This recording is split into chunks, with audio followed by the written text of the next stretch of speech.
la eSouth Africa bambalwa abantu abastrong njengami.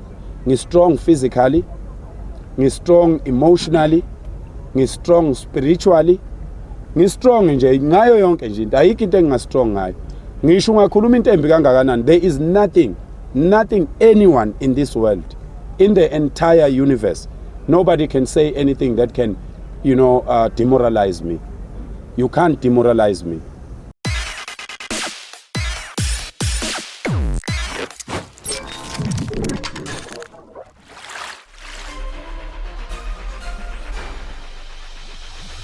Ngisho ukuthi lensizwa lena ebikade ngifonela ingicela ukuthi ngicela umongameli kwaphela 20 minutes ngiphika ngithi cha mina ngihlangane nomongameli mina yini indaba ningangitsheli ukuthi kwakungo9 ebusuku yini indaba ningangitsheli ukuthi umongameli ufuna ukuthini kimi bese ngisho mina ngimphendula umongameli yenqaba lensizwa kwathunyelwa umuntu wesibili ngenqaba kwaze kwathunyelwa umuntu oseParliament wangifonela umuntu oseParliament wazichaza ukuthi ubani kwayima ngivuma ukujika eStanderton baqala ukungifonela ngakafika eStanderton bangifonela ngibheke eStanderton kwakusasele 35 minutes ngifike eStanderton ngajika eStanderton ngabuyela emuva eGoli ngahamba ngayohlangana nomongameli abaningi ke bakhala ngokuthi kungani uJacinta singamtshelanga thina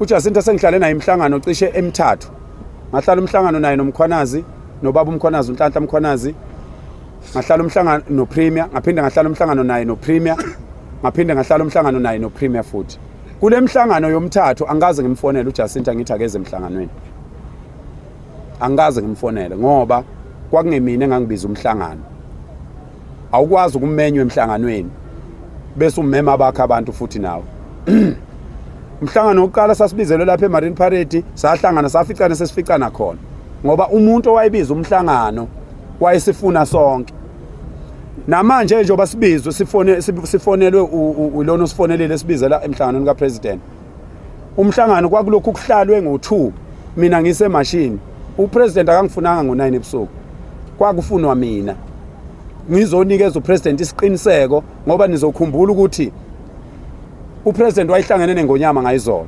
iNgonyama yamnikeza isiqiniseko sokuthi uphakela umthakathi ngiyamazi angeke abantu bone mangabe ekhona lapha azobe khona uPresident akakhululeke ngeke kuze konakale lutho uPresident ufuna lelozwi kimi ufuna ukuzothi ndoda ade ngihlangane neNgonyama iNgonyama ithe akuzokonakala lutho kunamazwe akhathazekile asaba ukuthi azolanda idumbu eSouth Africa ngenxa yakho ngathi mina President ngeke iziyenzeke le nto ngayethembisa iNgonyama ngamethembisa uPremier ngiyakwethembisa nawe President uma kwenzeka kufa abantu bebulawa ngabantu abazobe behamba nami President cela ukhiphe iorder yokuthi uMkhwanazi akangibophe ngathi ngiphuma kuPresident ebusuku ngo11 ngabe ngithola ucingo lukababa uGeneral ubaba uNkwali yenkosi wathi indaba wangethembisa wathi ngeke kwenzeke lutho ngicela kusasa kwenzeke lokho othi kwenzeke ngalendlela owasho ngayo wathi kuzokwenzeka ngayo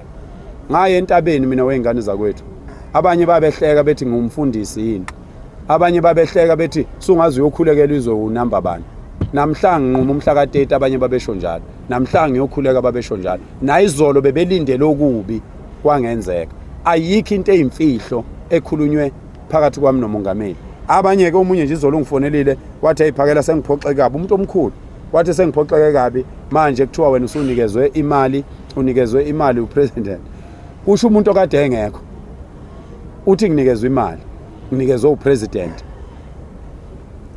ngangena ngigqoka amashoba kuPresident ngimbathe nalo ibhayi ngigqoka uBrenuto Rust namashoba ngiqimbile ngangena ngahlangana naye ngigqoke kanjalo ngaphuma ngigqoke kanjalo ngangena nongizwe nomholi lona esasihamba naye noNgubani sangena sigqoke kanjalo saphuma sigqoke kanjalo akekho umuntu owaphuma nemali lapha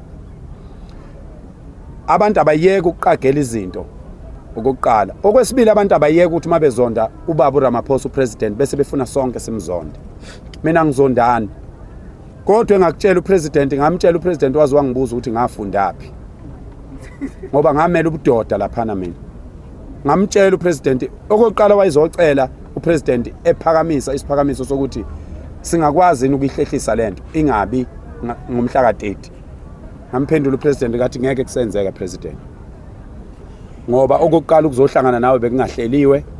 Kungcono ngoba kade sayiqala lento siqale simemeza ukube kwenzeka kwasheshe kwahlehla kwahlaleka ngabe saselula isikhathi. Kodwa ngase ngimqinisekisa ngathi hayi president, njoba upresident efuna sihlehlise akakhululeke. Umhla ka-30 deadline akusho ukuthi kusebenza kuphelile. Sicela ukuthi azi ukuthi upresident kuzoqhubeka even ngomhla ka-5 kunemarch evele ihleliwe, ngomhla ka-7 kunemarch, ngomhla ka-10 kunemarch, kuyaqhutshekwa ngoba inkinga akayiphelile. Wabonga upresident wacela ukuthi sigcine ukuthula, wakufakazela ukuthi uhlanganile neNgonyama, yamnika isiqiniseko, ubezocela leso siqiniseko kuphela. Ayikho into embi esixoxe ngoJacinta, akuyona imarch and march ebifuna upresident. Upresident ubefuna uphakela umthakathi, wabiza uphakela umthakathi. Uma ngabe edinga uMangobese uzolanda uMangobese futhi, njengoba kade ebize mina ubebize mina. Bakuphoqa kusuka ngo2 emini bengifuna kwaze kwayoshaya u9 ebusuku. Ukube ke babemdinga nayo uMangobese babezomfonela bembize. Akumina engangibize umhlangano bakwethu, yekani ukuthi uMangobese ngamshiyelana. Akumina engangibize umhlangano. Professionally, you can't be invited in a meeting and then wena bese invite abantu bakho. Ingakho mina nizobona kwezami izithombe ngishuthe nomongameli nongizwe. I can't bring even umuntu umfana omncane wami engihamba naye ngithi akahamba uyishutha nomongameli, because that's how much I respect this. I can't bring anyone. Uyeke ukuthi asimbiza uMangobese. I can't invite even my own child yayikhona emotweni ukuthi izoshutha nomongameli, because I didn't even want to sit in that meeting. Umongameli ngiubani mina ukuhlangana nomongameli? Angaze ngihlangane neNgonyama, yimi engisebenzela iNgonyama, yimi ifela Nkosi, yimi engifela iNgonyama, yimi engivinjwayo eNdlunkulu. Kuvimba wonke umuntu eNdlunkulu ukuthi uphakele umthakathi asondele eNgonyameni. Abazi ukuthi angifuni ukusondela eNgonyameni. Ngiyosondela eNgonyameni mhla iNgonyama ilele kwagogo yavuka inegama elithi ayilande mina. Ngiyosondela ngalelo langa. Angidingi ukuvela ezithombeni neNgonyama, ngoba isithombe engiyosishaya neNgonyama kuyoba yinto eyoba umlando weingane zami, njengesithombe engasishaya noShenge. uShenge ngahlangana naye ngimncane, kodwa nginezithombe eziwu3 zakhe. Ngahlangana naye ngina 9, bengimbona almost every weekend for the rest of my life. Kodwa angaze ngishuthe naye zonke lezi ikhathi.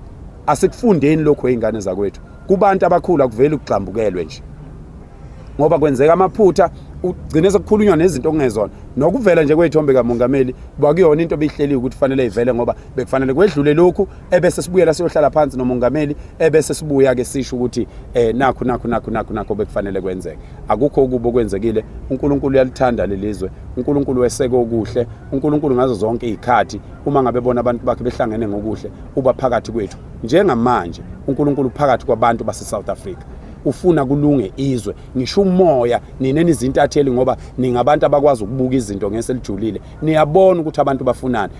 Iyona nkulumo le labo buningi babantu adubula phezolo.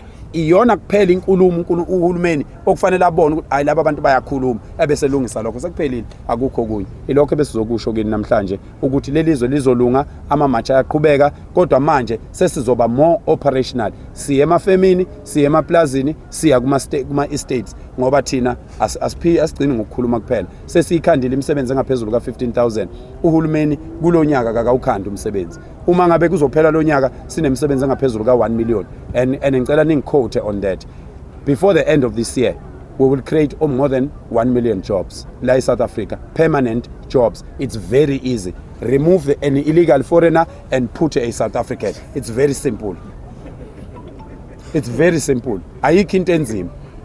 Uyabona lapha lokhuza go Nando's nako Ocean Basket nako zonke lezi zitolo zokudla lezi, ama owners azo angabantu abamnyama bala eSouth Africa. Please remove your illegal employees and employ South Africans, because we are going to report those businesses. And I'm calling on all South Africans to report. We will have a desk that only deals with that. Ukuthi kutholakale nje lezi inkampani ezistubborn bese simthatha siyomreporta ku president ukuthi nangu ke president, njobo wathi wena akasekho umuntu ofuna aqashe umuntu okufika, nangu lona usamqashile. Kulaba bantu base South Africa bathi si xenophobic, baqale masiqala imarch bathi lento izolasta 2 weeks. Ithe mayiqhubeka iba na 3 months but hayi lento lena it's an ethnic mobilization. Ithe mayiqhubeka iba no 6 months kwathiwa hayi these are vigilantes. Siyabonga bantu base South Africa. Siyabonga ngokuthi nisukume nisikhombisa ukuthi lento ingenzeka. Lento ebesihlula sonke lesisikhathi ingenzeka. But what abawoli benzani? Bathi uphakela umthakathi is unskilled. But no, he's an unskilled Zulu man because angikhuluma isingisi esikhulu angithi. Kodwa ngenza into I can lead 257,000 men and they can walk through town without breaking anything. So ufuna ngibe skilled kanjani? Ubona ukuthi lamadoda emiza amadala kangaka. Yesterday they were advocates, they were doctors, they were professionals, they were learned people ebebelapha emachine ebengibahola izolo. Bekunelunga leParliament ebengilihola izolo lapha. So I'm still unskilled because angikhuluma isilungu esikhulu ema boardroom where you guys measure each other ukuthi omunye ufunde kangakanani omunye ufunde kangakanani. What is the purpose of going to school when you can't do anything? What is the purpose of going to school if you can't stand up for the country? What is the purpose of going to school when the country is going down and the laws are being broken in front of you? And then as soon as abantu base South Africa besukuma bethi awuthi silungisele nansini ubesuthi wena we must follow the law. You are the law, you are in parliament. You are the law, you are in parliament. You're supposed to have enforced these laws long time ago. And then you are trying to hinder us from doing our work because you feel like you are going to lose your position. Vele, all of you in parliament, you might lose your positions because these men and women, they are ready to take those positions. As you can see them walking through the streets and fighting and chanting, talking about our country and fighting for our country. They are ready to go and fight for this country. Sebe ne budget parliament because we are doing this without a budget. Indaba ye xenophobia nokuthi siyakhokhelwa into engeke iziyenzeke kuphakela umthakathi.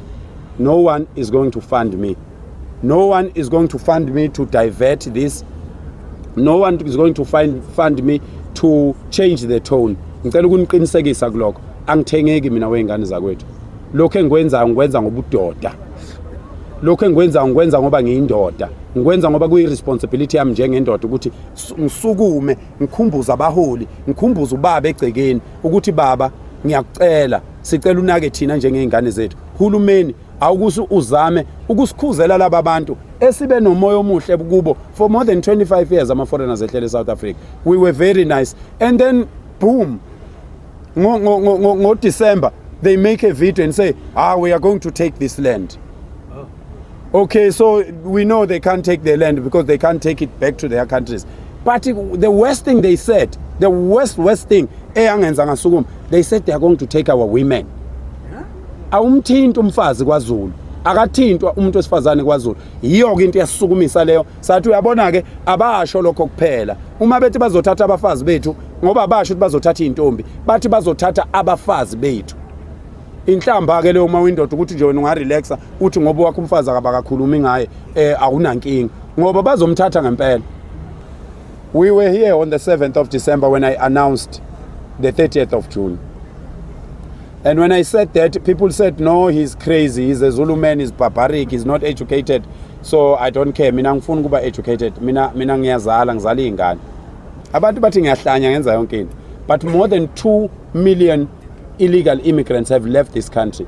Sizoya kumasipala, sikhombe ibhilidi, sithi umasipala namhlanje, khipha laba bantu namhlanje. Sisuke siye kwelibe, akukho ukuxoxa okuzokwenzeka.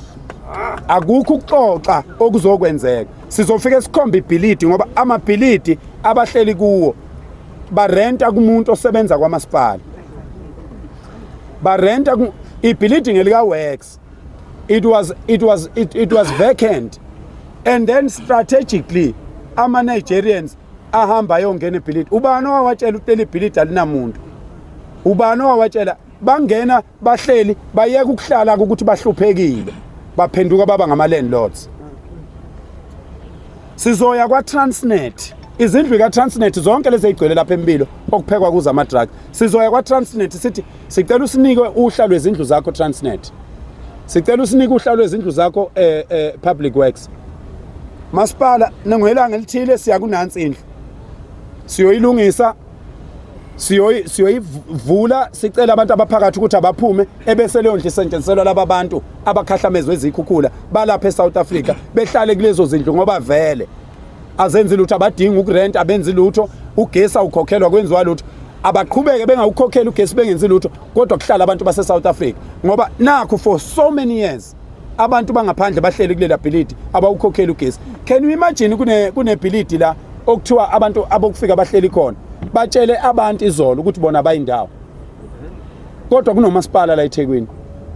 Thina ke njengeinsizwa sicela umasipala ukusebenzisana naye namaphoyisa sifike simkhombise khipha laba abantu namhlanje uma ngabe ngabakhiphi siyahlala lapho bazohlala lapho ngaphakathi abeza ukuphuma beyothenga abeza ukwenza lutho sizohlala lapho angithi abangamakhosi bayagada sizobagada ke thina sibona alikhi drug elizodayisa la eThekwini ukusuka manje kuya kuDisember nizobona kuzophela ukudayisa kwama drugs la eThekwini ngoba kwenziwa ngamabomu kwenziwa izikhulu namaphoyisa nani ukusuka manje sibiza igama lomuntu sikhipha ubufakazi sibiza igama lomuntu sikhipha ubufakazi futhi asifuna amaphoyisa lokho eyoboshwa asifuna amaphoyisa lokho eyoboshwa iPop crew ayiyeke ukuvikela amaphoyisa iphoyisa linesifungo sokuvikela umphakathi inqwaba amaphoyisa angaza abulale umuntu la kodwa ngezenzo zawo zokumekela imali zokwebiwe kuma drug lords seyibaqedile abantu asabeqedile abantu amaphoyisa lingazange lona limbulala umuntu ngqo kodwa lama drugs anikezwe izingane zonke le ngane zakithi ezihleli lapha lokhuza eKing Dean Zulu Park ziqhamuka kulezi zenzo zabantu abafuna ukwenza imali esheshayo. Okwesibili esizokwenza njengensizwa nomnsizwa sizoba nomhlangano no Premier nobaba uMkhwanazi sihambise uhla lwamaphoyisa esiwaziyo ukuthi adayisa ama drugs awase Richards Bay awase Newcastle awala eThekwini awugcina idolobha singalibalanga iStenga. Niyazi ukuthi lapha kwaZulu kunesimo esibhlungu kangakanani esenzakalayo lapha kwaZulu kudayiswa ama drugs afihlwa ngaphansi kwestage noma kwesichuse selembe into ebhlungu ngendlela eyisimanga okufanele ngabe sonke thina abantu singamaZulu esihlala kwaDukuza kufanele ngabe lento iyasihlupha kufanele ngabe into ereportwa zonke izinsuku kufanele ngabe into epostwa zonke izinsuku ngaphansi kwesichuse senkosi ngaphansi kwesichuse selembe umqalo walendlela yakwaZulu umgqugquzeli wobumbano kubantu bakwaZulu kudayiselwa khona ama drugs afihlwa khona sizosondela ke laphana siyilungise leyo nto leyo ke abaningi ngiyazi ukuthi bafisa ukwazi ukuthi umhlangano wethu okokuqala ungani bungamfakanga uSiso uMangobese nokuthi kungani ungazange kuvezwe ukuthi yini beyokhulunywa siyoyikhuluma nomongameli laba abaningi ke futhi bebezama ukusebenzisa lokho ukuqhuba indlela zabo zokuzama ukuthi kube noqhekeko phakathi kwethu. Abaningi bayazi ukuthi ngumuntu we-social media ngihlale ngikhona ku-social media kodwa uma ungaqaphela kuba kancane kabi ungithole ngishuthe nabaholi mina ngiyabaza abaningi bayangifonela bakhona la efonini yami siyahlangana nabo but kukancane ungithole ngishuthe nomholi. Ngicela ukwenza into enkulu kunazo zonke enizoyibona ukuthi ingakanani akekho wakwabona isithombe sami noMdlokombane kodwa sengahlangana kaningi noMdlokombane before inkosi awakhokho beyikhumbule ngahlangana kaningi naye kodwa ngaze ngifike eduze kwayo. Ingonyama ngiyenzela umsebenzi omkhulu umkhosi woselwa umiswa yimi makwenziwa nje umkhosi woselwa umiswa yimi umkhosi woselwa okuwumkhosi omkhulu ngendlela eyisimanga okufanele ube mkhulu ngisho kunomkhosi wamatshitshi ukuba izinto zenziwa kahle ilokho insizwa nomnsizwa enye izinto ezoyilwela ukuthi yenzeke ngoba umkhosi woselwa umkhosi wokweshwama umkhosi wokuthi kucelelwe impilo isizwe iwona mkhosi okufanele ungabe mkhulu kunayo yonke imkhosi iwona mkhosi uhulumeni okufanele ufake ibudget enkulu kuona ngoba iwona mkhosi la okufanele kufundiswe khona abantu ukuthi benzani njengoba kukhalwa ngokuthi amatshitshi ayafundiswa insizwa ayifundiswa ukhona umsebenzi ukhona umkhosi okuyiwona oqondene naleyo okuwumkhosi woselwa.